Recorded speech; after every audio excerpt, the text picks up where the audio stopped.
ये इस बार विधायक का चुनाव नहीं है, कलायत में इस बार ये तय करने का चुनाव है कि आने वाली हरियाणा की राजनीति कलायत से चलेगी कि नहीं चलेगी, आपको तय करना। कलायत का नाम ही नहीं ले सकते विधानसभा में, फिर हमारे मुद्दे, हमारी मजबूरी, हमारी दिक्कत क्या बताओगे। बदलाव का मन बनाओ। ये बड़े बड़े बागड़ बिल्ले आपने बहुत नेता बना लिए। ये किसी स्कूल में पढ़ा सकते, ना ये किसी फैक्ट्री में नौकरी कर सकते, ना ये किसी कंपनी में नौकरी कर सकते, ना कोई काम धंधा कर सकते। कुछ नहीं आता। बाप दादा ने राजनीति करी है, नीचे नकल करके इन्होंने भी राजनीति सीखी और कुछ नहीं सीखा। अपने भी गांव में आप देखते हो ये गंदा पानी ओवरफ्लो होकर सड़कों पे घूमता रहता है। पहला काम मुझे ये करना है, विधायक बन के जब आएंगे तो अफसरों को इसी गंदे पानी में बिठा के मीटिंग करूंगा। पहले के लिए तो निर्णय बहुत आसान है। रोज सवेरे झाड़ू उठाते हो ना, लगाते हो रोज सवेरे झाड़ू, एक दिन मशीन पे लगा देना। जब जब विधानसभा का सत्र लगे टीवी ऑन करके देख लेना, कलायत ही कलायत गूंजेगा विधानसभा के अंदर। आधी गलती मेरी है और जहां से आ रहा हूं आधी गलती वहां की है। जाना तो अपने हाथ में होता है, कहीं जैसे यहाँ आ गए, अब यहाँ से निकलना आपके हाथ में है। जब आप इजाजत दोगे तब यहाँ से आगे बढ़ेंगे।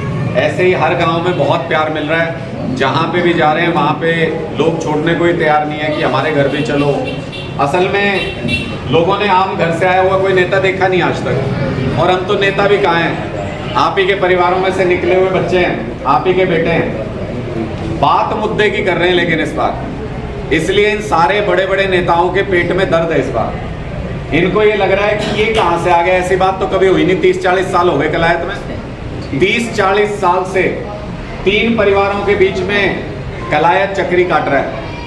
एक बार इस परिवार को वोट दे देते हैं, फिर दूसरे को, फिर तीसरे को। जब तक तीसरे का नंबर आता है तब तक हम भूल जाते हैं कि पहले ने हमारे साथ क्या किया था। फिर दोबारा चक्कर चल पड़ता है, दोबारा इनके बीच में घूमते हैं। 30 साल में 3 परिवारों ने राज किया है कलायत के ऊपर, लेकिन उसके बावजूद भी ऐसी हालत है, एक भी जगह, एक भी गांव में 24 घंटे बिजली आती हो तो बता दो।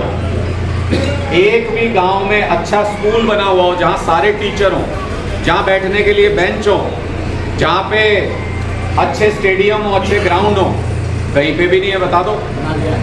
सारे गांव में गंदा पानी सड़क के ऊपर और पीने का पानी घर तक पहुंचता नहीं। सारे गांव की हालत है कलायत। एक आध कोई इधर उधर हो जाएगा बस, नहीं तो सारे गांव की हालत है।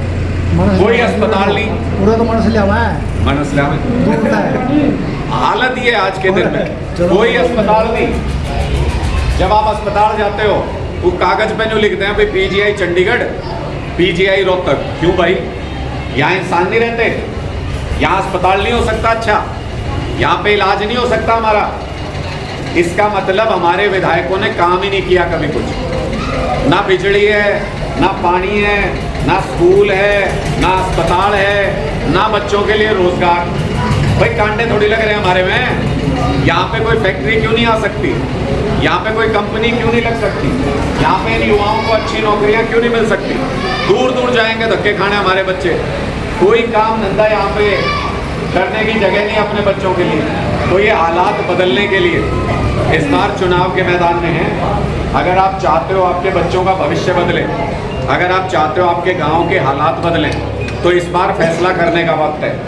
और आपको लगता हो ये सिर्फ विधायक का चुनाव है तो भी अपनी गलती ठीक कर लो। ये इस बार विधायक का चुनाव नहीं है, कलायत में इस बार ये तय करने का चुनाव है कि आने वाली हरियाणा की राजनीति कलायत से चलेगी कि नहीं चलेगी, आपको तय करना। इसलिए इस बार ये निर्णय, जब आप झाड़ू पे बटन दबाओ तो ये सोच के दबाना कि आज मैं जो झाड़ू के ऊपर बटन दबा रहा हूं या दबा रही हूं, कल को ऐसे इसके ऊपर फल लगेंगे कि कलायत से ही पूरे हरियाणा की राजनीति चलेगी, कलायत से ही पूरे हरियाणा की नीतियां तय हों। ये सोच के आप बटन दबाइए। आज तक तो किसी विधायक ने, मैं तो पिछले की बात कर लेता हूँ, ये कमलेश जी को बनाया था पिछली बार। 5 साल में आपको अचरज होगा जान के, 5 साल में विधानसभा में कलायत का नाम भी नहीं लिया उन्होंने। एक टुकड़ा पानी का मतलब एक बार भी कलायत का नाम नहीं लिया 5 साल में विधानसभा में। फिर किस लिए भेजे थे भाई, फिर यहाँ से विधायक बना के चंडीगढ़ भेजे किस लिए थे, जब कलायत का नाम ही नहीं ले सकते विधानसभा में। फिर हमारे मुद्दे, हमारी मजबूरी, हमारी दिक्कत क्या बताओगे, वो तो बता ही नहीं सकते, बहुत दूर की बात हो गई। और नहीं मेरी बात पे यकीन हो, ये युवा साथी हैं, सारे मोबाइल में निकाल के देख लेना, यूट्यूब पे अगर कहीं पे भी मिल जाए 5 साल में कलायत का नाम लिया हो विधानसभा में, कहीं पे नहीं लिया। तो इसलिए इस बार बदलाव का मन बनाओ। ये बड़े बड़े बागड़ बिल्ले आपने बहुत नेता बना लिए, आपके घरों में से ही निकल के अब आम घर के बच्चे राजनीति में आ रहे हैं। मैंने भी ये प्रयास इसलिए किया, और ये भी बता दूं मेरी मजबूरी नहीं है राजनीति। ये जितने परिवारों के नाम मैंने लिए, इन सारे के सारे परिवारों में इनके बच्चों की मजबूरी है राजनीति करना। क्यों? क्योंकि कुछ और नहीं आता, कुछ भी और नहीं आता। ना ये किसी स्कूल में पढ़ा सकते, ना ये किसी फैक्ट्री में नौकरी कर सकते, ना ये किसी कंपनी में नौकरी कर सकते, ना कोई काम धंधा कर सकते। कुछ नहीं आता। बाप दादा ने राजनीति करी है, नीचे नकल करके इन्होंने भी राजनीति सीखी और कुछ नहीं सीखा। दूसरी बात, हम लोग यहाँ मजबूरी में नहीं है, हम यहाँ मर्जी से हैं। पढ़ाई से इंजीनियर हूँ, बड़ी इंटरनेशनल कंपनी में काम भी किया है।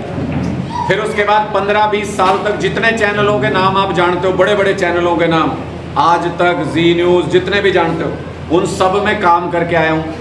पूरे देश में कवरेज करके आया हूँ। जब नौकरी छोड़ी तो लाखों रुपए तनख्वाह आती थी, उस टाइम पे नौकरी छोड़ के आपकी सेवा के लिए आए हैं। तो इसका मतलब राजनीति हमारी मजबूरी नहीं है। नहीं भी आप लोग आशीर्वाद दोगे तो भी मैं तो अपना कोई काम धंधा कर ही लूँगा, मुझे तो आता है। हम तो पढ़े पढ़ाए हैं, हमारे पास तजुर्बा है, हम काम कर सकते हैं। इसलिए हम लोग यहाँ मर्जी से आए हैं। अब फ़र्क समझो मर्जी और मजबूरी का।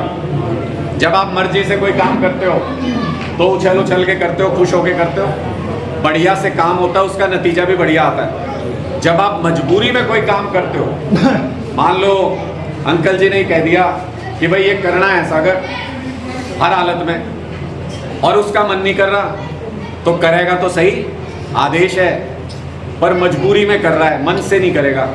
मन से नहीं करेगा तो काम अच्छे से नहीं होगा, फल भी अच्छा नहीं आएगा। इसलिए जो मजबूरी में काम कर रहा है वो मन से आपकी सेवा नहीं कर सकता। हम लोग मर्जी से सब कुछ छोड़ के आए हैं यहाँ पे राजनीति करने, हम आपकी सेवा कर सकते हैं। आपको सिर्फ इतना वचन देके जा रहा हूँ, बहुत ज़्यादा समय तो है नहीं, माफ़ कर देना। मैं आगे भी कार्यक्रम है, आपको सिर्फ इतना वचन देके जा रहा हूँ, अगर आपने अपने बेटे के ऊपर विश्वास किया इस बार, तो 24 घंटे 5 साल तक आपके बीच में रहूँगा, आपकी सेवा करूँगा। अगर गैर हाजिर हो या आपके काम ना आ सकूँ तो इतना अधिकार भी देके जा रहा हूँ, मेरे बुजुर्ग भी हैं, माताएं बहनें भी हैं, इतना अधिकार देके जा रहा हूँ कि अगली बार वोट मांगने आऊँ तो जूत मार के गांव से बाहर निकाल देना।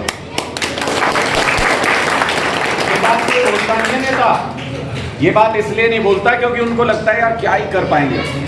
हमको कॉन्फिडेंस है, हमको अपने ऊपर भरोसा है, हम कर सकते हैं। जब हम दिल्ली में कर सकते हैं, जब हम पंजाब में कर सकते हैं, तो फिर हम यहाँ भी कर सकते हैं, हमको अपने पे भरोसा है। और कई ये मीडिया वाले भी पूछते हैं, कहते हैं जी पहला काम क्या करोगे विधायक बन के? तो ये तो चलो ये भी मीडिया वाले मानने लग गए कि विधायक तो पा बना, ये बात मानने लग गए। अब मेरे से पूछते हैं भाई पहला काम क्या करोगे? भाई एक काम तो मैंने सोच रखा है, और मैं इस मामले में सन की आदमी हूँ, ये काम मैं पक्का करूँगा। ये जितने भी गांव में आप देखते हो ये गंदा पानी ओवरफ्लो होकर सड़कों पे घूमता रहता है, पहला काम मुझे ये करना है, विधायक बन के जब आएंगे तो अफसरों को इसी गंदे पानी में बिठा के मीटिंग करूंगा। पहली मीटिंग इनसे ये पूछूंगा कि भाई तुम यहाँ बैठ सकते हो? अगर कहेंगे जी नहीं यहाँ नहीं बैठ के मीटिंग हो सकती, तो भाई जब तुम्हारी मीटिंग नहीं हो सकती 1 घंटे की यहाँ बैठ के, तो ये लोग कैसे रह रहे हैं इतनी गंदगी में? इनके बारे में नहीं सोचा कभी। और अगर लोग रहेंगे ऐसी गंदगी में तो मीटिंग भी यहीं बैठ के करनी पड़ेगी बड़े बड़े अफसरों को। ये मैं आपको कलायत की राजनीति में बदलाव ला के दिखाऊंगा, ये मैं आपके बीच में वादा करके जा रहा हूं। मैं आप लोगों से सिर्फ आशीर्वाद, मैं आप लोगों से आशीर्वाद और भरोसा चाहता हूं। ये लोग आपके पास कई बार वोट मांगने आए हैं, आपने बहुत वोट दिया भी है। मैं पहली बार हाथ जोड़ के झोली फैला के आपसे वोट मांगने आया हूं, और ये उम्मीद करता हूं कि अपने बेटे को आप लोग निराश नहीं करेंगे। और आपके लिए तो निर्णय बहुत आसान है, रोज सवेरे झाड़ू उठाते हो ना, लगाते हो रोज सवेरे झाड़ू, एक दिन मशीन पे लगा देना, बस काम हो जाएगा उसमें भी। तो इसलिए ये निर्णय आपको करना है कि अगली अपनी राजनीति किधर जाएगी, कलायत की आवाज़ हरियाणा में गूंजेगी कि नहीं गूंजेगी, कलायत में काम होंगे या नहीं होंगे, बाद में किसी और को दोष नहीं देना। आपका आधा हिस्सा होता है, आधा विधायक का होता है। 50% काम आप अपना कर दो, यहाँ से बना के विधानसभा भेज दो, 50% काम मैं कर दूंगा। जब जब विधानसभा का सत्र लगे टीवी ऑन करके देख लेना, कलायत ही कलायत गूंजेगा विधानसभा के अंदर। ये मैं आपके बीच में वादा करके बहुत बहुत आभार है, बहुत बहुत